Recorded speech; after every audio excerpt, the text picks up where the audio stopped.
Salam sejahtera untuk semua dan selamat berjumpa kembali dengan program Hikmat Allah tentang komunikasi dalam keluarga.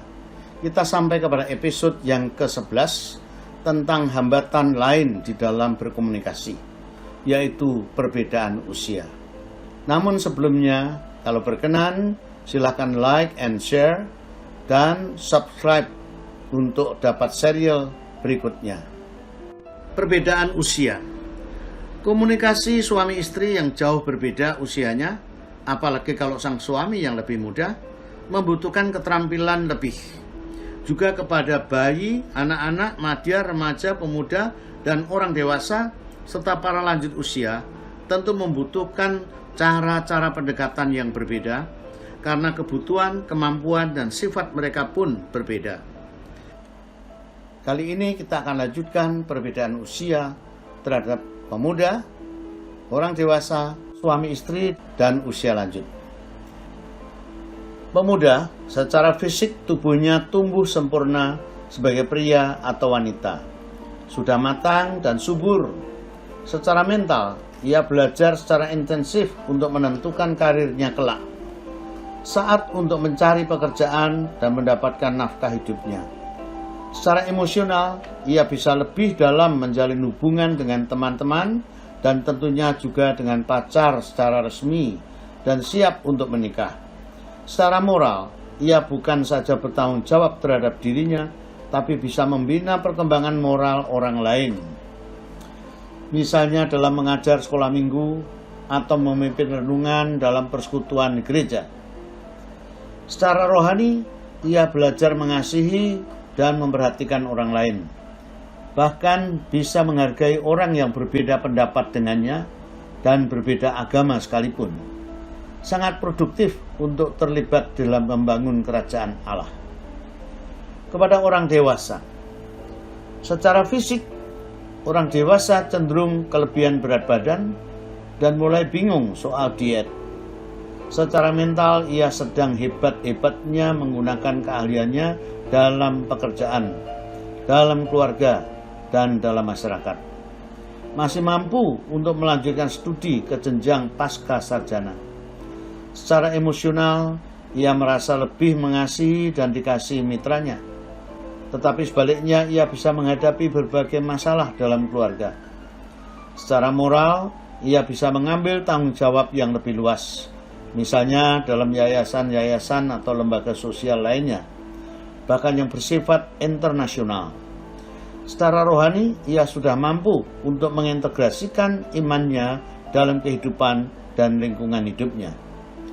Masalah komunikasi antara suami istri dengan orang dewasa, khususnya dengan orang tua dan mertuanya, adalah kebanyakan karena kesalahpahaman. Semua pihak bermaksud baik, tapi bisa diterima salah. Orang tua merasa memiliki, karena yang mengandung selama 9 bulan adalah dia. Yang membesarkan anak adalah dia. Mereka mengasihi dan memperhatikan.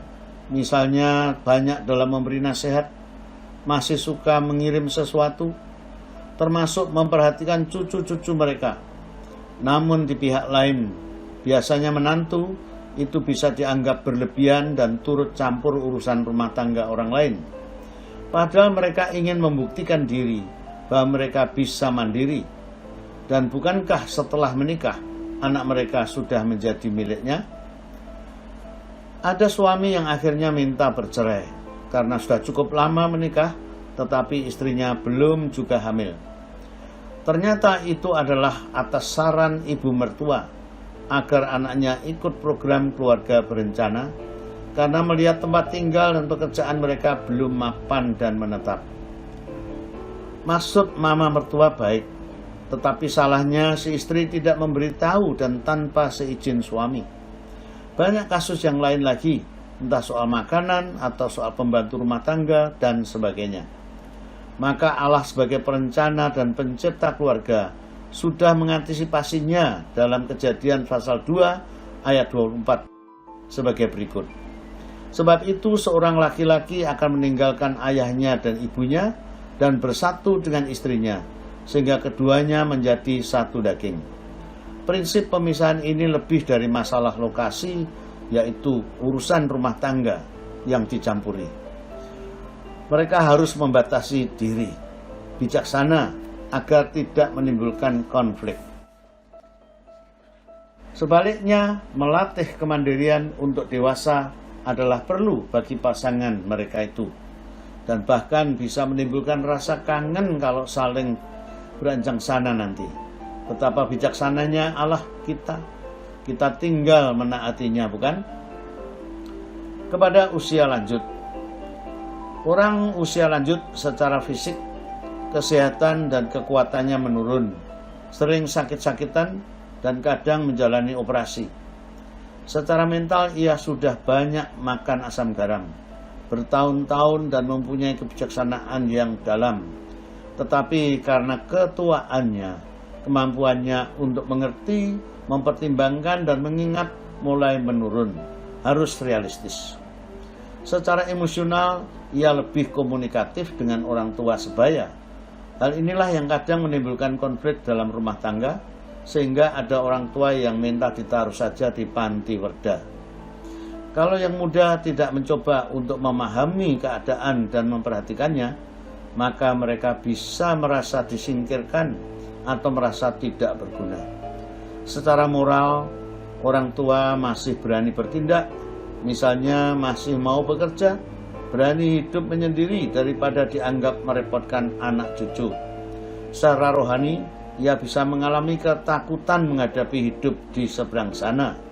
Tapi sebaliknya, kalau beriman memiliki kepastian keselamatan, ia sudah siap dan rindu segera dipanggil Tuhan dan tinggal bersama Kristus daripada hidup di dunia ini penuh penderitaan.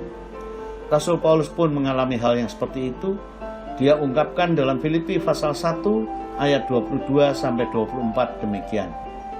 Tapi jika aku harus hidup di dunia ini, itu berarti bagiku bekerja memberi buah. Jadi mana yang harus kupilih? Aku tidak tahu. Aku didesak dari dua pihak. Aku ingin pergi dan diam bersama-sama dengan Kristus. Itu memang jauh lebih baik. Tetapi lebih perlu untuk tinggal di dunia ini karena kamu. Demikian para mitra, kami mengucapkan sampai jumpa di lain kesempatan. Tuhan memberkati.